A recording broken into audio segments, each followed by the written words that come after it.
क्या आपने कभी सोचा है कि पूरे भारत में फैले भगवान शिव के 12 ज्योतिर्लिंग आखिर क्यों इतने चमत्कारी और इतने पूजनीय माने जाते हैं? क्या ये सिर्फ मंदिर है या फिर इनकी गहराइयों में छुपा है कोई दिव्य रहस्य? अगर आप भी भगवान शिव के भक्त हैं और उनकी महिमा को जानना चाहते हैं तो ये सफर आपके लिए बेहद ही खास होने वाला है। आज हम आपको लेकर चल रहे हैं भारत के उन 12 पावन धामों की यात्रा पर जहाँ पर स्वयं महादेव विराजमान है, जहाँ पर हर मंदिर की अपनी एक अनोखी कथा है, हर शिवलिंग का एक रहस्य है और हर भक्त के मन में श्रद्धा की लौ जलती है।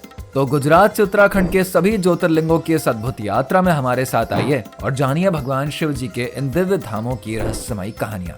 चलिए शुरू करते हैं। सबसे पहले चलते हैं सोमनाथ ज्योतिर्लिंग। भगवान शिव जी का ये प्रसिद्ध धाम गुजरात में स्थित है, जो कि भारत का प्रथम ज्योतिर्लिंग भी माना जाता है। इसका उल्लेख ऋग्वेद में भी किया गया है।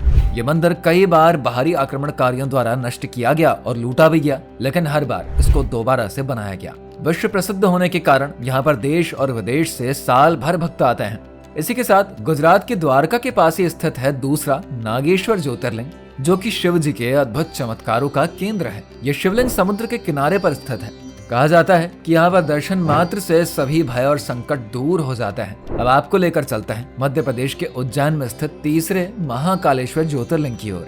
ये भारत का एकमात्र दक्षिण मुखी ज्योतिर्लिंग है। यहाँ की भस्म आरती पूरी दुनिया में प्रसिद्ध है, जहाँ पर महाकाल की पूजा चिता की भस्म से होती है। वहीं मध्य प्रदेश में ही नर्मदा नदी के बीच में स्थित है चौथा ओमकारेश्वर ज्योतिर्लिंग। जिस पहाड़ी पर यह मंदिर बसा है उसके चारों ओर नदी की धारा बहती है, जिसका आकार ओम के समान में दिखता है। कहा जाता है इसलिए इस ज्योतिर्लिंग का नाम ओमकारेश्वर पड़ा है। इसके साथ ही भगवान शिव अपने भक्त मंडन के तप से खुश होकर ज्योतिर्लिंग के रूप में यहाँ पर प्रकट हुए थे।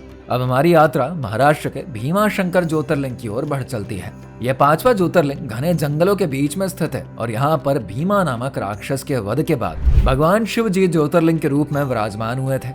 वहीं महाराष्ट्र में ही छठा ज्योतिर्लिंग भी स्थित है, त्र्यंबकेश्वर ज्योतिर्लिंग, और ये मंदिर गोदावरी नदी के उद्गम स्थल पर स्थित है और यहाँ पर शिवलिंग ब्रह्मा, विष्णु और महेश के प्रतीक रूप में विराजमान है। और अब हम चलते हैं महाराष्ट्र में स्थित अलोरा की गुफाओं के पास, जहाँ पर घृष्णेश्वर ज्योतिर्लिंग सातवें ज्योतिर्लिंग के रूप में मौजूद है, जिससे कि भगवान शिव के अंतिम ज्योतिर्लिंग के रूप में जाना जाता है। और यह मंदिर भक्त कृष्णा के अद्भुत भक्ति से जुड़ा हुआ है। इसके बाद हम आपको दक्षिण में तमिलनाडु राज्य के रामेश्वर ले चलते हैं, जहाँ पर स्थित है आठवां रामेश्वरम ज्योतिर्लिंग। यही वो जगह है जहाँ पर भगवान श्री राम ने लंका पर हमला करने से पहले भगवान शिव जी की पूजा अर्चना करी थी। कहा जाता है इस शिवलिंग को स्वयं भगवान श्री राम ने स्थापित किया था और ये हिंदू धर्म में आस्था का सबसे बड़ा केंद्र और महत्वपूर्ण तीर्थ स्थल है। इसी के साथ अब हम आंध्र प्रदेश के श्रीशालम पर्वत पर स्थित नवे मल्लिकार्जुन ज्योतिर्लिंग की ओर चल पड़ते हैं। ये भगवान शिव और माता पार्वती के मिलन का स्थान है, जहाँ पर माता पार्वती और भगवान शिव एक साथ विराजमान है। वहीं झारखंड के देवघर में स्थित है 10वां ज्योतिर्लिंग बैद्यनाथ धाम, जिसे कि बाबा धाम भी कहा जाता है। कहते हैं कि रावण ने भगवान शिव को प्रसन्न करने के लिए यहाँ पर घोर तपस्या करी थी और भगवान शिव ने खुद वैद्य के रूप में रावण के घावों का उपचार किया था। इसके बाद हम आते हैं काशी, जहाँ पर काशी विश्वनाथ 11वें ज्योतिर्लिंग के रूप में विराजमान है। इतना ही नहीं, यह भगवान शिव जी की प्रिय नगरी है, जिससे कि काशी विश्वनाथ मंदिर को मोक्षदायिनी भी कहा जाता है। कहते हैं कि यहाँ पर प्राण त्यागने से मनुष्य को मोक्ष की प्राप्ति होती है।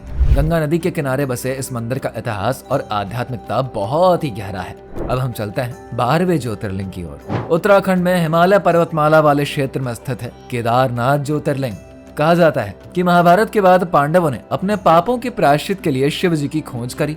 तब भगवान शिव ने एक बैल का रूप धारण किया और यहाँ पर प्रकट होकर पांडवों को दर्शन दिए थे। यहाँ के शिवलिंग स्वयंभू है और इसे पंच केदारों में भी प्रथम स्थान प्राप्त है। वैसे आपने किन किन ज्योतिर्लिंगों के दर्शन किए हैं कमेंट करके जरूर बताइए। अगर आपको ये यात्रा पसंद आई है तो वीडियो को लाइक करिए, शेयर करिए, साथ ही चैनल को सब्सक्राइब करना बिल्कुल ना भूलें।